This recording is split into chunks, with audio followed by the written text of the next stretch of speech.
Welcome to Spotlight Advanced. I'm Alice Irizarry. And I'm Patrick Woodward. Spotlight uses a special English method of broadcasting. It is easier for people to understand, no matter where in the world they live.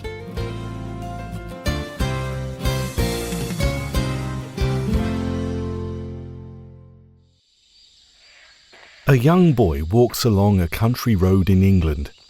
He is pulling a huge bird along the road. The leg of the bird is broken, but the bird is still alive. The young boy walks a long way. He arrives home. His father is at home with some other men. They have been working in the fields all day. They take the bird from the boy. It will feed many people. It is huge. One of the men kills the bird by breaking its neck. But this bird is the last of its kind. The Great Bustard is dead. Henry Blackmore wrote this story in 1856. It speaks of the death of one of the last great British bustards in England. The Great Bustard has a scientific name, Otis tarda. It is not surprising that this bird disappeared. English people hunted this bird for its wonderful meat. They killed large numbers of them, but bird experts, ornithologists, are now helping to bring the Great Bustard back to England. Today's spotlight is on their efforts. The group of ornithologists we are talking about is the Great Bustard Group. They have established a new home for the birds. It is on the Salisbury Plain in Wiltshire, England.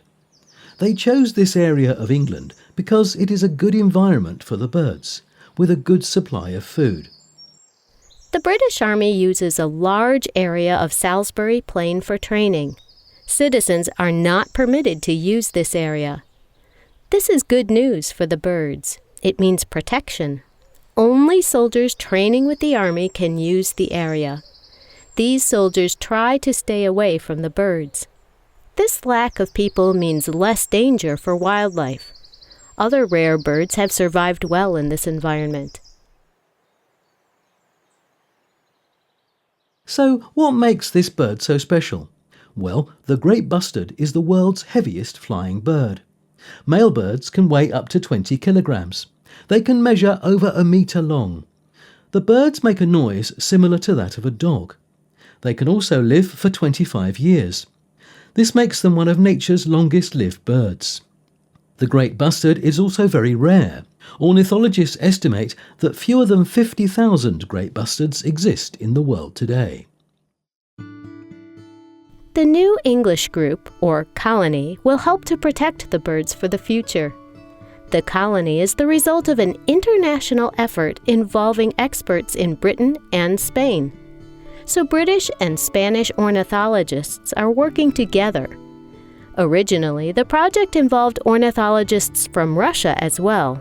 The first birds in the English colony came from Saratov in southern Russia. But these birds often left or migrated back to Saratov. Birds from Spain left less often. The first birds came to England in 2004. More young birds have been brought to England every summer since then.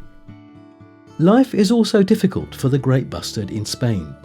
Farming and expanding human populations are pushing the Great Bustard out of its natural environment. Ornithologists estimate that about 30,000 Great Bustards survive in Spain. The Russian ornithologists work with the farmers in central Spain. Eggs can easily be destroyed by farming equipment. So any farmer who finds eggs in his fields informs the ornithologists.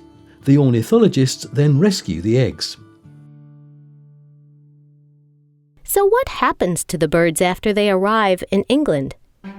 Well, first of all, they need to be quarantined, that is, kept away from other creatures. This makes sure that they do not carry any diseases into the country. After this, the job of teaching the young birds begins. The experts use a process called isolation rearing. This means that the young birds do not have any links with humans. Young birds often form an attachment to anyone who feeds and looks after them. This is called imprinting. In the wild, imprinting is very important. It means that a young bird will always follow its parents. But for the birds in England, imprinting would mean becoming attached to humans. This would prevent them from learning to avoid humans later. It would prevent them from becoming truly wild. When the birds are about 4 months old, the project leaders release the birds into the wild. The area for the birds is over 780 square kilometers. The great bustards are slowly making the area their home. But this is taking a long time. This is because the birds have not been able to produce their own young. A male great bustard is only able to reproduce when it reaches 5 years old. 5 years after the first great bustards came to England, the birds were finally ready to reproduce. In early June 2009, the ornithologists announced success. 2 baby great bustards had hatched from their eggs. This was the first time that any great bustard had hatched in England since 1832. David Waters is the director of the Great Bustard Group. He said, "This is a great step forward for our project. It is also great news for wildlife in the UK, for the great bustards and for me. It has been a hard struggle to get this far, but to see great bustards born here for the first time in 177 years is wonderful."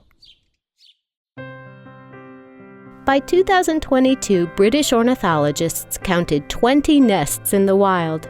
They estimate that 1/3 of the great bustards were born and reared by wild parents in Wiltshire.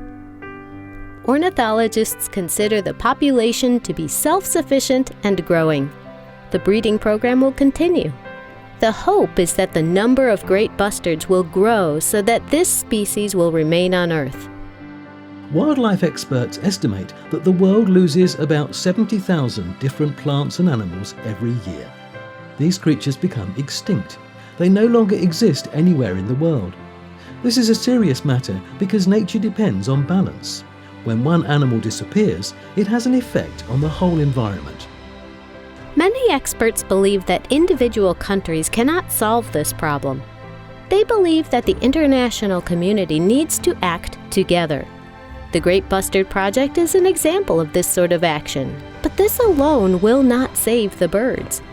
Including the colony in the United Kingdom, the great bustard's population is still declining. According to experts at Cambridge University, there are only about 30,000 of these special birds left in the world. More needs to be done, but projects like the Great Bustard Project do offer hope. People who enjoy wildlife hope that more such projects will develop in the future. They hope that the world will become a safe environment for all creatures, great and small. Have you seen a great bustard in the wild or in a zoo? How do you respond to vanishing wildlife? What gives you hope that some species will be able to recover? What success stories for birds or animals have happened in your country? What creatures no longer live in your country because of their extinction? You can leave a comment on our website at www.spotlightenglish.com. You can also find us on YouTube, Facebook, TikTok, Blue Sky and X.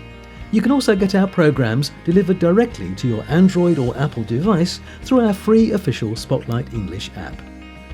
The writer of this program was from the Spotlight team. The producer was Michio Osaki. The voices you heard were from the United States and the United Kingdom. All quotes were adapted for this program and voiced by Spotlight. You can listen to this program again and read it on the internet at www.spotlightenglish.com. This program is called The Great Bustard Returns. We hope you can join us again for the next Spotlight program. Goodbye.